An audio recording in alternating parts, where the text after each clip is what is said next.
बंदी छोड़ सतगुरु रामपाल जी परमेश्वर जी की जय हो। परमपिता परमात्मा सारी सृष्टि के रचनहार, कुल मालिक, असंख्य ब्रह्मांडों के स्वामी, जगत गुरु, तीनों लोकों में प्रवेश करके सबका भरण पोषण करने वाले, राजाधिराज, आत्माधार, नाथों के नाथ, देवों के देव महादेव, सर्वेश्वर महेश्वर, मृत्युंजय, अजरो अमर, आदि अनादि, सनातनी प्रभु, जगत पिता जगदीश्वर, श्री श्री 1008 की उपाधि के वास्तविक अधिकारी, अकाल मूर्त, शब्द स्वरूपी राम वासुदेव, सर्वगतम ब्रह्म, परम पूज्य, प्रथम पूज्य, परम संत, परम पुरुष, परम धनी, परम दयालु, सत्य कबीर, हक्का कबीर, अल्लाहु कबीर, अल्लाहु अकबर, बाखबर, अल्लाह ताला, जगत के तारणहार, जगत के मुक्तिदाता, जगत के जगन्नाथ, हारे के सहारे, हिंदुओं के राम, मुसलमानों के अल्लाह, सिखों के वाहिगुरु, ईसाइयों के मसीह, दया के सागर दयानिधि, करुणा के सागर करुणानिधि, स्वयं भू परिभू, संकट मोचन, कष्ट हरण, मंगल करण, दुख भंजन, अविगत कबीर, निर्विकार निर्विषम परमात्मा, अलय अलेख सतगुरु, आदि अनादि सतगुरु, असली मर्यादा पुरुषोत्तम, असली राम, असली कृष्ण, असली घनश्याम, असली मुरारी, राजाओं के राजा, महाराजाओं के महाराजा, शहंशाहों के शहंशाह, सम्राटों के सम्राट, भगवानों के भगवान, अल्लाहों के अल्लाह, प्रभुओं के प्रभु, मसीहों के मसीह, सच्चे वाहिगुरु, बाबाओं के बाबा, पीरों के पीर, सेठों के सेठ, जगत सेठ, सावड़सा सेठ, सर्वगुण संपन्न, अनंत कोटि कलाओं के स्वामी, अनंत कोटि ब्रह्मांडों के नायक, योगियों में महायोगी, ध्यानियों में महाध्यानी, सिद्धों में परम सिद्ध, ज्ञानियों में तत्व ज्ञानी, ब्रह्म ज्ञानी, महाज्ञानी, परम ज्ञानी, सर्वश्रेष्ठ ज्ञानी, विज्ञानी, युवा कबीर, समृद्ध कबीर, असंवाद, अमित ओजा, सच्चे रहनुमा, करीम अल्लाह, सुभान अल्लाह, दुनिया के अंतिम पैगंबर, 8 सितंबर 1951 से गांव धनाना, जिला सोनीपत, हरियाणा, भारतवर्ष की पावन भूमि पे प्रकट रियल कल की भगवान श्री नारायण साकार हरि, श्री बाबा साहेब नूर अनंत परमात्मा, सच्चे दरवेश, सच्चे बाखबर, संत श्रोमणी सतगुरु रामपाल जी परमेश्वर जी के चरण कमल में साध संगति से जुड़े हुए देश विदेश से आप और हम सभी सत्सेवक भाई बहनों का अनंत कोटि दंडवत प्रणाम। सत्साई भाई और बहनों, एक छोटी सी सूचना है। कल 5 अप्रैल 2025 को दोपहर के 2 बजे सतगुरु रामपाल जी परमेश्वर जी के आशीर्वाद से, उनकी सत प्रेरणा से, आप सभी साध संगति से जुड़े हुए भाई बहनों को मंत्र जाप के विषय में, जो प्रथम मंत्र परमेश्वर जी ने हमें दिया है अपनी पूजा का, अपनी भक्ति का, सच्ची इबादत का, साध संगति से जुड़े हुए सत्सेवक भाई बहनों को छोड़कर जितने भी भाई बहन जो आश्रमों से जुड़े हुए हैं, सतगुरु रामपाल जी के फॉलोवर हैं, वो नहीं जानते हैं कि ये प्रथम मंत्र कितना जबरदस्त मंत्र है। ये प्रथम मंत्र सभी मंत्रों का मंत्र है और ये प्रथम मंत्र ही वास्तव में असली सार शब्द है। परमेश्वर कबीर जी की पूजा का, जो परमेश्वर कबीर जी वर्तमान में संत रूप में, सतगुरु रूप में, बाखबर के रूप में धरती पर प्रकट हैं, ये जो प्रथम मंत्र है जो हमें दिया जाता है, ये इस कबीर परमात्मा की सत भक्ति का, पूर्ण मोक्ष प्राप्ति का ये यथार्थ मंत्र है। यथार्थ मंत्र ठीक है, जो मंत्र हमें गुरुदेव भगवान ने दिए हैं, सतनाम दिया है, आगे और भी कोई सारना मंत्र वो देते हैं, तो उनके आदेश अनुसार हमने सभी का जाप करना है। लेकिन हमारे लिए जो मुख्य जो मंत्र है, जो शब्द है, वो कबीर परमात्मा की पूजा का शब्द है, उनकी साधना का शब्द है। अगर परमात्मा प्रसन्न हो गया, अगर सतगुरु प्रसन्न हो गया, तो ये कोई बड़ी बात नहीं है कि हमारी काल की भक्ति पूरी नहीं हुई, अक्षर पुरुष के मंत्र पूरे नहीं हुए, कोई बड़ी बात नहीं है। परमात्मा एक सेकंड में हमारे को सतलोक बैठा देगा। 1 सेकंड में अगर वे हमारे से प्रसन्न हो गए तो जिस विशेष कसक के साथ में और विशेष तड़फ के साथ में जो प्रथम मंत्र का जाप किया जाना चाहिए, आज लाखों की करोड़ों की संगत में कोई भी भाई बहन उस प्रकार से उस जाप को नहीं कर रहा है। ठीक है, आश्रम से जुड़े हुए भाई बहनों की तुलना में सत्सेवक भाई बहन अच्छी भक्ति कर रहे हैं, मालिक के आशीर्वाद से मर्यादित कर रहे हैं। लेकिन भाई और बहनों, दिन प्रतिदिन हमने भक्ति मार्ग में आगे बढ़ना है। परमात्मा हमें आगे बढ़ाएंगे और बढ़ाएंगे उन्हीं आत्माओं को जो आगे बढ़ना चाहेंगे। तो परमेश्वर हमारे अंदर और अधिक श्रद्धा उनके प्रति कैसे उत्पन्न हो, कैसे हमारे भाव बने। और जैसा कि गुरुदेव भगवान हमें बार बार कहते हैं कि बच्चों, जब तुम सुमरण करो तो तुम्हारी आंखों से आंसू निकलने चाहिए, आंखों से आंसू। लेकिन आज 99% भाई बहनों की आंखों से आंसू नहीं निकलते हैं जब वो सत्संग सुनते हैं। निकलने चाहिए, गुरुदेव ने कहा है तो परम सत्य है, निकलने चाहिए। अब निकल क्यों नहीं रहा? तो कहीं न कहीं हमारी श्रद्धा में कमी है। भाई मंत्रों में तो कोई कमी है नहीं, तो कहीं न कहीं हमारी श्रद्धा में कमी है, हमारे समर्पण भाव में कमी है, हमारी लगन में कमी है, या फिर हमारी मर्यादाओं में कोई त्रुटि है जिस कारण से हमारे भाव नहीं बन रहे, हमारी श्रद्धा नहीं बन पा रही। बाकी सतगुरु में और उनकी भक्ति में, उनके मंत्रों में कोई कमी नहीं है। तो भाई और बहनों, ऐसा ही एक तरीका जो गुरुदेव भगवान ने दास के ऊपर दया करी, मेहर करी, और दास ने उसी हिसाब से उन मंत्रों का जाप किया। देखो, यहां पर भक्ति में कोई बदलाव नहीं है।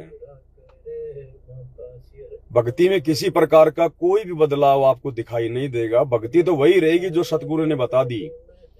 मंत्र जाप करने का तरीका, विधि वही रहेगी जो सतगुरु ने बता दी। इस 21 ब्रह्मांड में किसी की औकात नहीं जो उनको चेंज कर दे, और जो चेंज करेगा भैया वो मुंह की खाएगा। तो भक्ति विधि में या जाप करने की विधि में किसी प्रकार का कोई परिवर्तन नहीं होगा, ना हम सोच सकते कभी सपन में भी।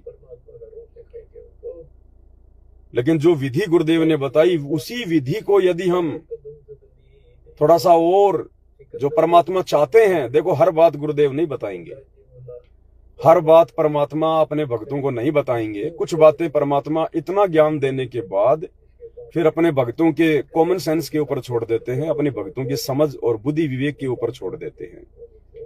हर चीज गुरुदेव भगवान नहीं बताएंगे। और जब भगत इस ज्ञान से परिचित होता है, अपने सतगुरु की महिमा से परिचित होता है, तो फिर सतगुरु ही प्रेरणा करेगा, सतगुरु ही दया करेगा कि वो क्या विधि है। अगर उस विधि के साथ में इन मंत्रों का जाप किया जाए तो तुम्हारी आंखों से आंसू निकलेंगे। गुरुदेव के प्रति सोच सोच के तुम्हारी आत्मा निर्मल होगी, पवित्र होगी, और हमारे पाप कर्म कटेंगे। भाई पाप कर्म कटेंगे तभी तो हृदय निर्मल होगा, आत्मा निर्मल होगी, और आत्मा निर्मल होगी तभी आंखों से आंसू निकलेंगे। अन्यथा जो पापी आदमी है या और कोई भगत है, दुख में तो आंखों से आंसू निकल सकते हैं। उस पे कोई परेशानी आ जाए, कोई संकट आ जाए तो आंखों से आंसू निकल सकते हैं। लेकिन गुरु के प्रति जो भाव, जो श्रद्धा, जो समर्पण, जो लगन होनी चाहिए, उस आधार से अगर आंखों से आंसू निकलें तो फिर वो सफलता की ओर हमें आगे ले जाएंगे। बहुत सारे भाई बहन हैं, वो रोते भी हैं, सत्संग सुनते हैं, रोते हैं, मंत्र जाप करते हैं, कभी कभी उनकी आंखों में आंसू आ जाते हैं, लेकिन वो आ रहे हैं उनके दुख के कारण। उनको और बहुत सारी समस्याओं ने घेर रखा है, जिस कारण से वो दुखी होते हैं कि गुरुजी हमारी भी समस्या ठीक करो, परेशानी ठीक करो। वो अपने दुखों के कारण रो रहे हैं। सतगुरु जिस हिसाब से हमारी आंखों में आंसू लाना चाहता है ना, उस हिसाब से नहीं आ रहे। अब ऐसे तो आप जी देखोगे, आसाराम जी के भगत हैं, राम रहीम के भगत हैं, उनके जेल जाने के बाद उनके भगत भी रोते हैं, अपने गुरु जी की याद में रोते हैं। जो पत्थर पुजारी हैं, आप देखो ये मंदिरों में जाते हैं, बहुत सारे ऐसे साधक हैं, वो भावुक हो जाते हैं, उन मूर्तियों के आगे रोने लग जाते हैं। तो इस प्रकार का रोना हमें अध्यात्म की ऊंचाइयों पर नहीं लेके जाता। इस प्रकार का रोना धोना ये हमें मोक्ष नहीं दिलाएगा।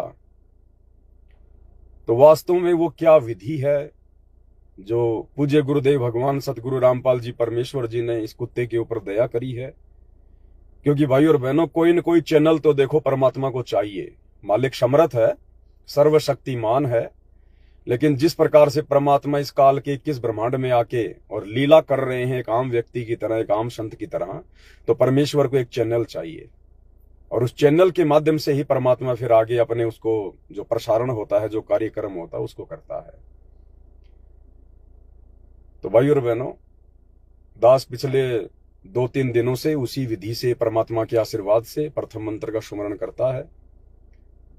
और क्योंकि मैं तो वही बात बोलूंगा जो मेरे साथ में होती है, तो मेरा पहले से कहीं अधिक विश्वास तो खैर है ही परमात्मा पे, लेकिन पहले से कहीं अधिक ध्यान प्रथम मंत्र को जाप करने में लग रहा है और वास्तव में आंखों से आंसू निकलेंगे। और जब आप इस विधि से परिचित हो जाओगे, जो आप कल 5 अप्रैल दोपहर 2 बजे लाइव वीडियो में सुनोगे, तो आप भी महसूस करोगे कि वास्तव में ये जो विधि है, ये विधि वास्तव में परमेश्वर का आशीर्वाद है, हम सत्सयुगों के लिए गुरुदेव भगवान का प्रसाद है। क्योंकि परमात्मा धीरे धीरे हमें अध्यात्म की ऊंचाइयों पर लेकर जाएगा। जैसे दंडवत प्रणाम करते समय परमात्मा ने पहले जो मुझे प्रेरित किया, फिर मैंने आप भाई बहनों के सामने अपने विचार व्यक्त किए और ज्ञान आधार से जिन जिन भाई बहनों को उचित लगा उन्होंने अपनाया भी, और वास्तव में उनकी आत्मा स्वीकार कर रही है कि बिल्कुल एकदम ओके है। हमने इसी प्रकार से अपने गुरुजी के प्रति समर्पित रहना है। हमारी दिनचर्या का ज्यादा से ज्यादा समय हमारे गुरुदेव के प्रति चिंतन मनन में गुजरे, और क्या वो बातें हैं जिन बातों को अपने जीवन में लागू करने से हमारे भाव गुरुजी के प्रति बढ़े। तो अब परमेश्वर ने प्रेरणा तो और भी कर रखी है, लेकिन एकदम से सारी बातें नहीं बताई जाएंगी। आरती करते समय भी हमने क्या करना है, और ताकि गुरुदेव भगवान हमारे निकट आए, हमारी आत्मा निर्मल हो, वो भी दास को परमात्मा ने प्रेरणा की है। और जब उसकी पूरी विधि दास के पास में आ जाएगी परमात्मा के आशीर्वाद से, तो दास वो भी लाइव आके बताएगा। फिलहाल कल 5 अप्रैल दोपहर 2 बजे सभी भाई बहन प्रथम मंत्र के विषय में, क्योंकि ये कोई सामान्य मंत्र नहीं है, ये सभी मंत्रों का बाप है। ये प्रथम मंत्र सब मंत्रों का बाप है, लेकिन इसको प्रथम मंत्र समझ के कि भाई इसके बाद तो सतनाम मिलेगा, फिर शार नाम मिलेगा, हमने ये सोचकर इस मंत्र को हमने हल्के में ले लिया, जबकि हमारे दुखों का निवारण ये प्रथम मंत्र ही करेगा। हमारी हर आवश्यकताओं की पूर्ति ये प्रथम मंत्र ही करेगा। हमारे कबीर भगवान सतगुरु रामपाल जी की सच्ची इबादत का मंत्र ये प्रथम मंत्र ही है। लेकिन हम इसको हल्के में ले लेते हैं कि मुझे सतनाम कब मिलेगा, मुझे सारनाम कब मिलेगा, और हम प्रथम मंत्र को खाली एक नॉर्मल रूटीन में कि गुरुजी ने कह रखा है एक माला करनी है, बस वो कर लेते हैं, चलते फिरते लौटते खाते पीते। तो इस प्रकार से हमारे भाव नहीं बनेंगे भाई, बात नहीं बनेगी। परमात्मा ने बहुत कुछ इसके जाप के विषय में कह रखा है, लेकिन वो कोडवर्ड में है। तो कल उस कोडवर्ड का खुलासा किया जाएगा। और भाई और बहनों, यकीन करना, परमात्मा दास के माध्यम से जो बातें बुलवाएंगे, वो बातें आपने पहले कभी सोची भी नहीं होंगी। ऐसी बात नहीं है, बहुत सारे भाई बहन उस विधि से मंत्र जाप भी करते हैं, वो क्रिया भी करते हैं, लेकिन जब उनको एक संदेशा जाता है तो वो सही प्रकार से करना शुरू कर देते हैं। वो सही प्रकार से करना शुरू कर देते हैं, क्योंकि दास को तो परमात्मा थोड़ा लेट प्रेरणा करता है। उससे पहले जो मैं संदेशा देता हूं, उस आधार से सत्सेवक भाई बहन पहले से भक्ति कर रहे होते हैं, और जब ये संदेशा उनके पास जाता तो वो कहते हैं, भगत जी हम तो इसी विधि से भक्ति कर रहे थे, परमात्मा ने हमें बहुत पहले ही प्रेरित कर दिया था, और अब आपका संदेशा मिला परमात्मा के माध्यम से, तो अब हमारे को संपूर्ण विधि का पता चला।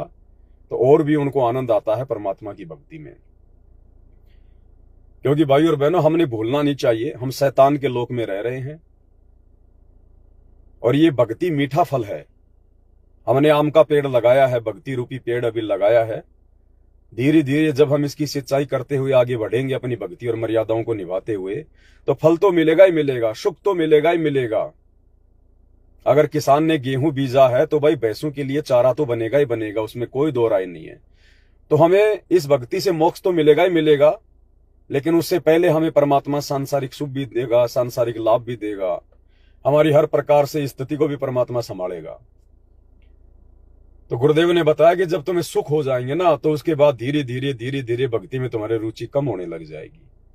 तुम्हारा वो श्रद्धा भाव जो है वो डाउन होना शुरू हो जाएगा, क्योंकि फिर काल तुम्हें दूसरे काम धंधों में माया के कारण, पैसे के कारण, सुख के कारण तुम्हें डाइवर्ट कर देगा। धीरे धीरे मन फिर बकवादों की ओर चलेगा। तो हमने साथ साथ में फिर माइनस पॉइंट को भी ध्यान रखना है। ऐसा नहीं है कि भक्ति कर रहे हैं, सुख हो रहे हैं तो हम आगे बढ़ गए, आगे बढ़ गए। हमने अपना जो मेन टारगेट है मोक्ष, हमारा मेन टारगेट यहां जीने का, ये भक्ति करने का, चाहे हम राजा बन जाएं, चाहे देवता बन जाएं, लेकिन हमारा जो मुख्य टारगेट है, सतगुरु ने आके जो बताया हुआ हमने भूलना नहीं चाहिए। वो कहते हैं ना, आदमी चाहे कितनी ही ऊंचाई पे क्यों ना पहुंच जाए, लेकिन उसको अपने पुराने दिन, जिन हालातों में उसने गुजारे हैं, उनको भूलना नहीं चाहिए। अगर वो अपने पुराने दिनों को याद रखेगा, अपने माँ बाप की गरीबी को याद रखेगा, तो वो आदमी कभी भी कोई बुरा काम नहीं करेगा, कभी भी वो अहंकार नहीं कर पाएगा। तो इसी प्रकार हमारा जो मेन टारगेट है, हमारा मेन जो लक्ष्य है, जिस दिन हम भक्ति पे जुड़े थे तो हमने अपना मेन टारगेट मोक्ष प्राप्ति बनाया था। और भाई मोक्ष प्राप्ति के लिए हमने किस प्रकार से यहाँ पे रहना होगा, हमारा आचार विचार व्यवहार होना चाहिए, गुरु की मर्यादा होनी चाहिए, वो हमने निभाते हुए आगे बढ़ना है। तो परमात्मा ने जो प्रेरणा की है वो अद्भुत प्रेरणा है, अद्भुत प्रेरणा है। आज से पहले क्या हो रहा है कि हम लोग मंत्र जाप भी कर रहे हैं, लेकिन हमारा ध्यान कहीं भटक रहा है। हम प्रथम मंत्र का जाप कर रहे हैं, ध्यान हमारा रिश्तेदारियों में जा रहा है। यूट्यूब पर हमने क्या क्या देखा था वो वीडियो जा रहे हैं, या अन्य कोई सांसारिक काम धंधे में, कोई टेंशन में हमारा ध्यान भटक रहा है और मंत्र जुबान से बोले जा रहे हैं। तो परमात्मा कहते हैं कि भाई माड़ा तो कर्म फिर है, ऐसी कुछ वाणी है परमात्मा की कि माड़ा तो कर्म फिर है और जिव्या फिर है मुखमाही, और मन तो चारों दिशाओं में फिर है, ये तो सुमरण नाही।